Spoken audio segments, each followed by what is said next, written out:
Hello everyone. आज हम लोग दूसरे सोर्सेस लिटरेरी सोर्सेस के बारे में पढ़ेंगे।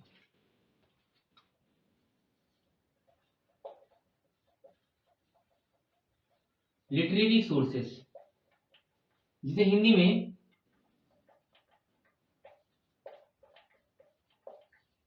साहित्यिक स्रोत भी कहा जाता है। साहित्यिक स्रोत ऐसे सारे सोर्सेस जो रिटन फॉर्म में होते हैं लिटरेरी सोर्सेस कहलाते हैं। आज के टाइम में क्या होता है कि सब कुछ जो होते हैं वो पेपर पे होता है, प्रिंटेड। लेकिन पहले के टाइम में लिखने के लिए जिस चीज का यूज होता था वो होते थे पाम लीव्स या फिर भोजपत्र।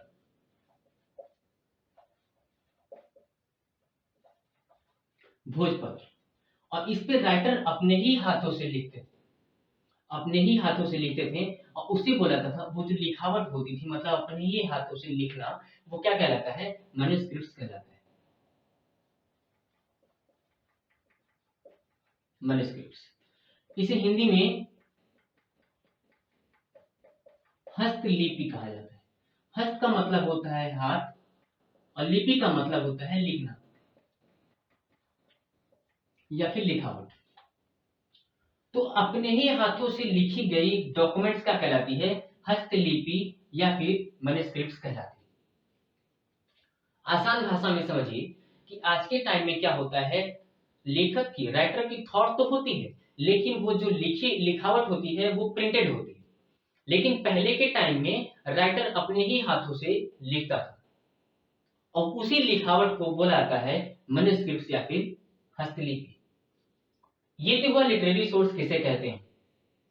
अब लिटरेरी सोर्सेज जो टाइप है उसके बारे में पढ़ते हैं, जो पार्ट है उसके बारे में पढ़ते हैं। ठीक।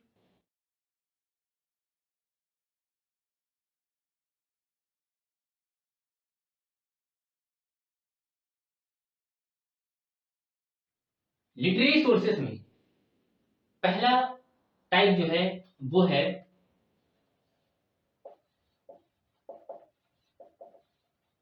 रिलीजियस लिटरेचर, जिसे हिंदी में धार्मिक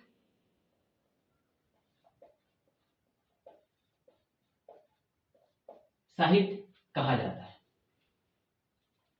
ऐसे सारे डॉक्यूमेंट्स, ऐसे सारे सोर्सेस, ऐसे सारे बुक्स जो किसी रिलीजियस के बारे में बताते हैं वो सारे बुक क्या कहलाते हैं? रिलीजियस लिटरेचर या फिर धार्मिक साहित्य कहलाते हैं। धार्मिक साहित्य को भी तीन पार्ट में डिवाइड किया गया है। एंशिएंट इंडिया के टाइम पे तीन पार्टों में डिवाइड किया गया है। उसमें पहला जो है वो है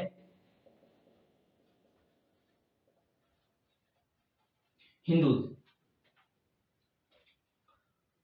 ये जो हिंदू के रिलीजियस लिटरेचर हैं उसमें पहला आता है वेद,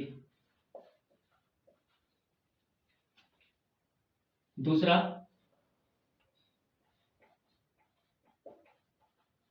उपनिषद और तीसरा इपिक्स या फिर महाकाव्य। वेद, वेद में भी चार पार्ट हैं या फिर वेद जो है वो चार हैं। वो कौन कौन से हैं? पहला ऋग्वेद, दूसरा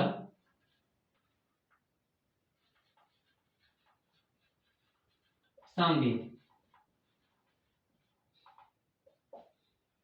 तीसरा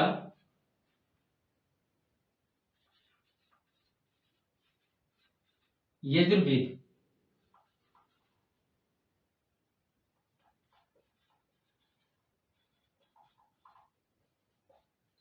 चौथा अथर्ववेद।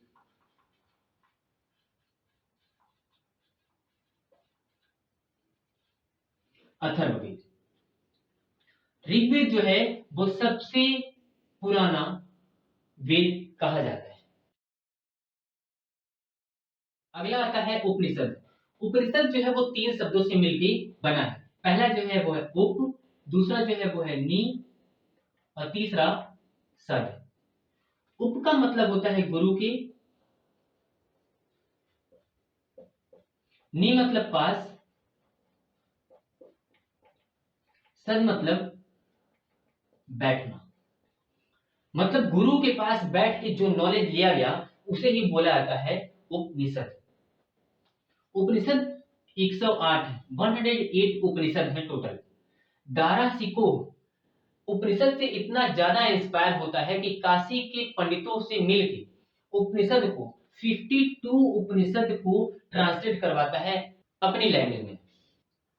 दारा सिकोह कहता था कि उपनिषद ही किताबिन मकनूनीन है, मतलब छिपी हुई किताब जिसका उल्लेख जो है, जिसकी उल्लेख कुरान में है। दारा सिकोह उपनिषद को ही छिपी हुई किताब कहता था। अगली टॉपिक जो आती है वो आती है इपिक, मतलब महाकाव्य।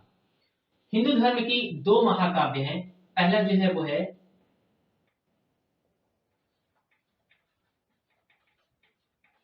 रामायण,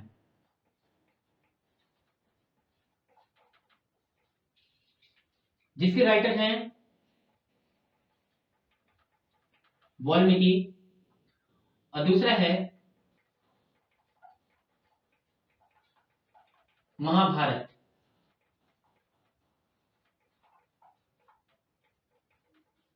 जिसके राइटर हैं वेद व्यास। महाभारत को एंशियंट टाइम में जय नाम से जाना जाता था। जय। महाभारत के अकॉर्डिंग ऐसी किताब जिसमें धर्म, अर्थ, काम और मोक्ष की शिक्षा मिलती है, वह इतिहास कहलाती है। पहले के टाइम में जब टीवी पे महाभारत आया करता था तो उसमें एक लाइन आपने भी सुना होगा। वो लाइन थी, जो कुछ है संसार में, जो कुछ है संसार, इसी कथा में कह दिया वेद व्यास ने सार। मतलब महाभारत एक ऐसी किताब थी जिसमें जीवन की पूरी लाइफ की समरी मिलती है। इसीलिए महाभारत खुद को इतिहास और इतिहास में सर्वोत्तम बताता है। महाभारत को बहुत से राइटर ने अपनी अपनी लैंग्वेज में ट्रांसलेट करवाया, जिसमें द ग्रेट अकबर भी आते हैं। द ग्रेट अकबर अब्दुल कादिर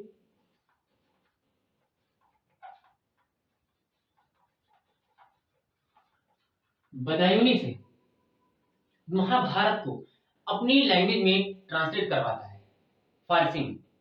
और वो इस बुक की जो प्रस्तावना लिखते हैं वो होते हैं अबू फजल। अबू फजल से इस बुक की प्रस्तावना लिखवाता है और इस बुक का नाम रखता है रज़्मनामा।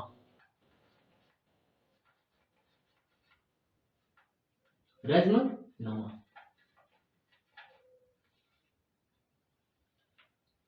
तो ये थे हिंदू के रिलीजियस लिटरेचर, जिसमें वेद, उपनिषद, एपिक्स आते हैं। इसके बारे में आपने एक एक करके पढ़ा। अगला टॉपिक आता है,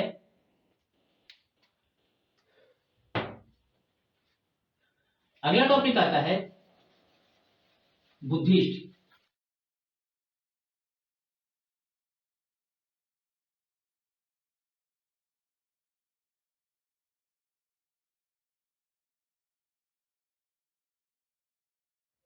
सेकेंड टॉपिक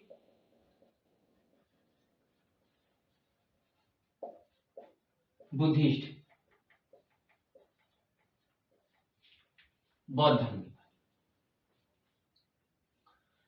इनकी जो रिलीजियस लिटरेचर थे उनका नाम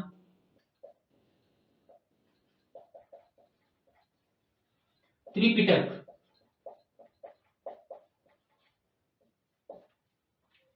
त्रिपिटक।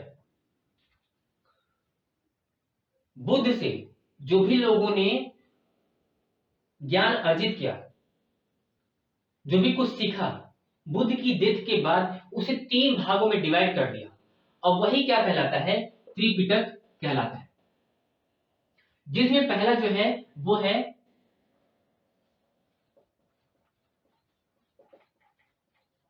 सुत्त पिटक।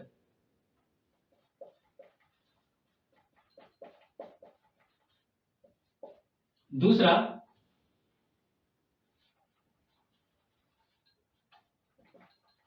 विनय पिटक।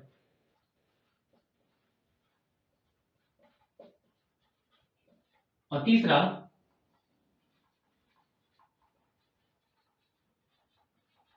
अभिधम्म पिटक।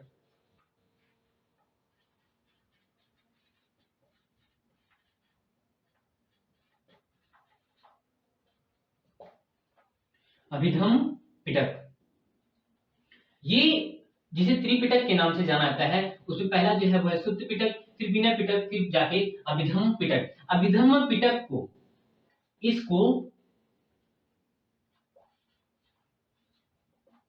द गीता ऑफ बुद्धिस्ट भी कहा जाता है।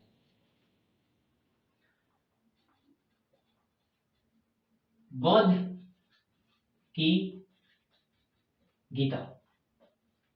अभिधम्म पिटक को द गीता ऑफ बुद्धिस्ट के नाम से भी जाना जाता है। तो ये है बौद्ध रिलीजियस के बारे में। बौद्ध रिलीजियस के बारे में कौन कौन सी बुक पढ़ने पे हमको बौद्ध रिलीजियस के बारे में पता चलता है। और अगली टॉपिक जो आती है वो है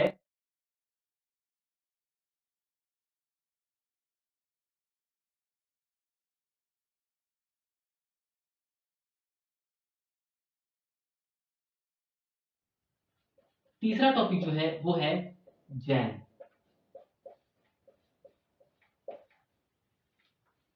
जैन के बारे में हमें मिलता है जानने को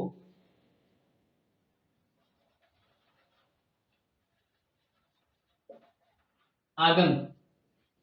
इस बुक से हमें जानने को मिलता है, जिसे पुराण भी कहा जाता है। और इनके जो नंबर हैं वो हैं 14, मतलब ये टोटल 14 बुक हैं। इस पुराण को